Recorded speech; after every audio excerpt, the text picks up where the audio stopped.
Just after dawn, the quest group met up at Zeus's Fest.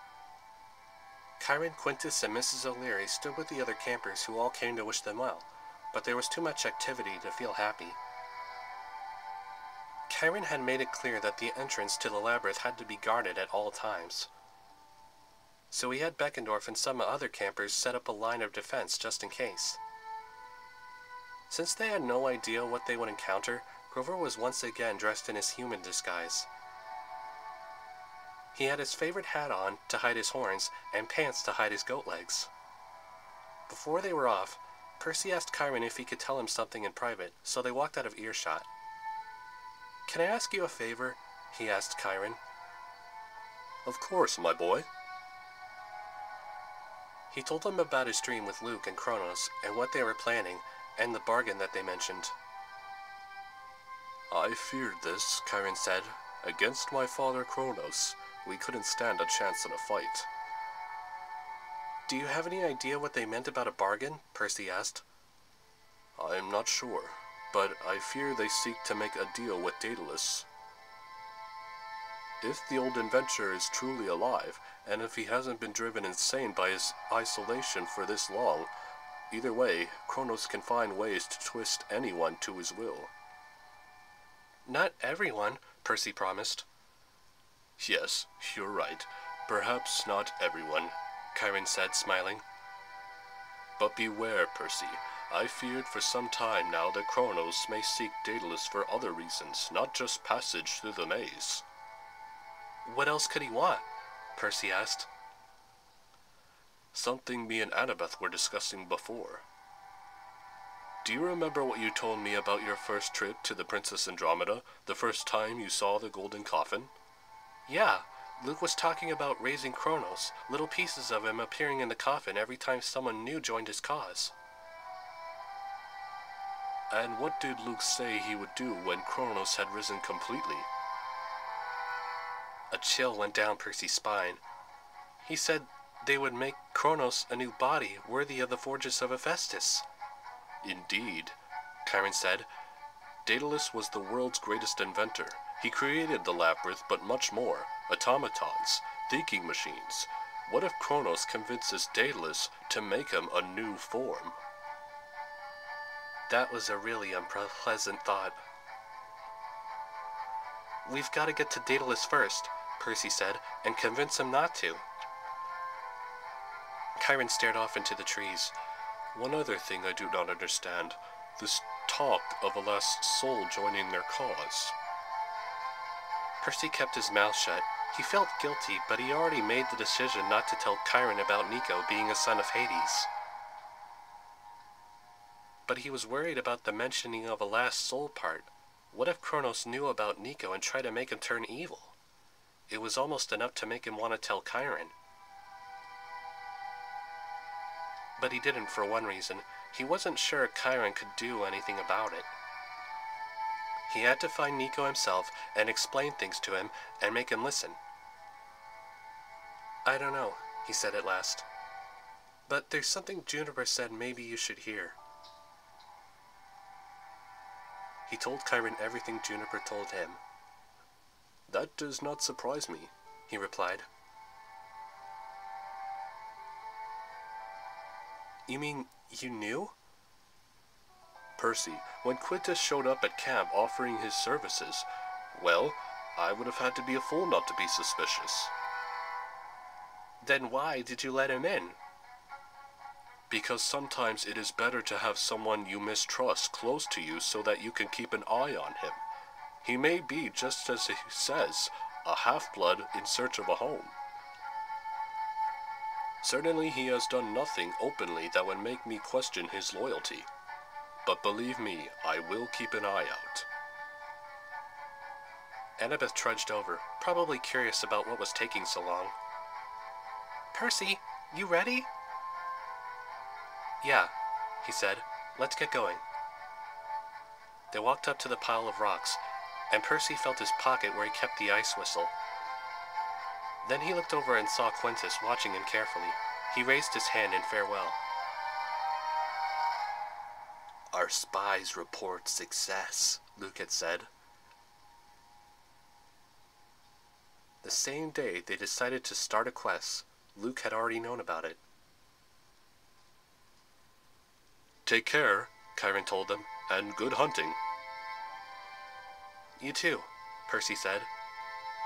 "Hello, rocks," Tyson said. "Goodbye, sunshine," Grover sobbed. Percy stared at the dark tunnel, then stared up at the sky, afraid whether or not he would ever see it again.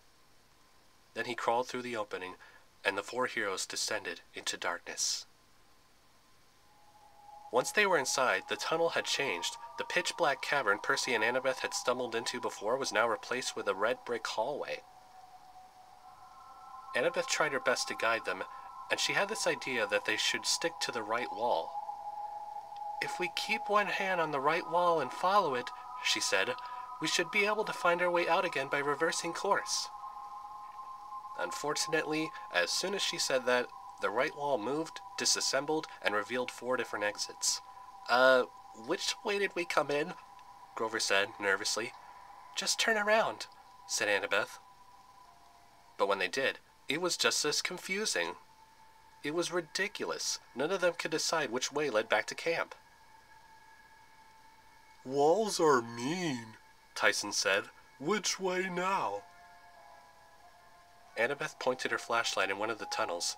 As far as anyone could tell, they were identical. "That way," she said. "How do you know?" Percy asked. "Deductive reasoning." "So you're guessing." "Just come on," she said. The tunnel she'd chosen started getting narrow.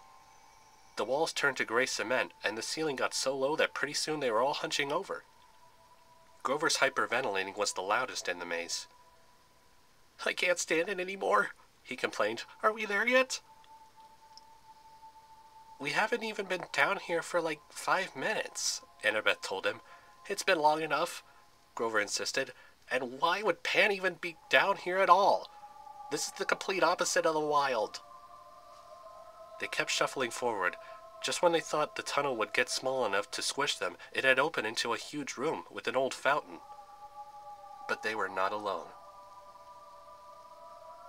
What Percy noticed first were the man's 2 faces. Both of them jetted out from either side of his head. He was dressed like a New York City doorman with a navy blue overcoat and a matching hat. "Well, Annabeth," said his left-faced, "hurry up." "Oh, don't mind him," said the right face. "He's terribly rude. Right this way, miss." Annabeth's jaw dropped. I don't—" "Come along now, miss," the left face scowled. No, the right face said. "This way, miss. Talk to me, please." The 2-faced man regarded Annabeth as best he could, out of the corners of his eyes. It was impossible to look at him straight on without focusing on one side or the other. And suddenly Percy realized that's what he was asking. He wanted Annabeth to choose. A second later, the doorman held up a key. Behind him were 2 exits, both blocked by wooden doors with huge iron locks. Behind them, the tunnel they had come through was now replaced by a blank wall. They couldn't go back the way they came in. "The exits are closed," said Annabeth. "Well, duh," the man's left face said. "Well, where do they lead?" she asked. "One probably leads to the way you wish to go," the right face said, encouragingly. "The other leads to certain death," said the left face. I know who you are," said Annabeth. "Oh, really? Well, you're a smart one," the left face sneered. "But do you know which way to choose? I don't have all day." "Why are you trying to confuse me?" Annabeth asked.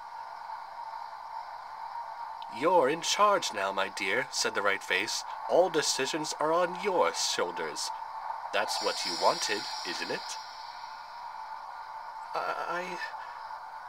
"We know you, Annabeth," the left face said. "We know what you wrestle with each day. But you'll have to make your choice sooner or later." Percy didn't know what they were talking about, but it sounded like it was more than just a choice between the doors. "Leave her alone," Percy said finally. "Who are you, anyway?" I'm your best friend, the right face said. I am your worst enemy, said the left. I am Janus, god of beginnings, choices, doorways, and endings. I'll see you soon enough, Perseus Jackson, said the left face, but for now it's Annabeth's turn. Such fun this is going to be. Shut up, said the right face. This is serious. One bad choice can ruin your whole life. It can kill you and all your friends. But no pressure, Annabeth. Go ahead, make your choice. With this sudden chill, Percy remembered the words of the prophecy, the child of Athena's final stand. Don't do it, he said. I'm afraid she has to, the right face said cheerfully. I choose... Before she could point to a door, a deadly light flooded the room. When the light died, a woman was standing at the fountain. She was tall and graceful, with long hair the color of chocolate. Her white dress was most likely the source of the brightness. Janus, she said, are we causing trouble again? No, my lady, Janus's right face stammered. Oh, yes, we are, the left face said. Shut up, said the right. Excuse me, the woman asked. Not you, my lady. I was talking to myself. I see, the lady said. Well, you know very well your visit is premature. The girl's time is not yet to come. Now be gone, or I shall turn you into a door and break you down. The left face muttered, Party pooper, and disappeared. When the woman looked at the kids, fear closed around Percy's heart. Her eyes shined with power. For a second, he almost wished they could have taken their chances with Janus.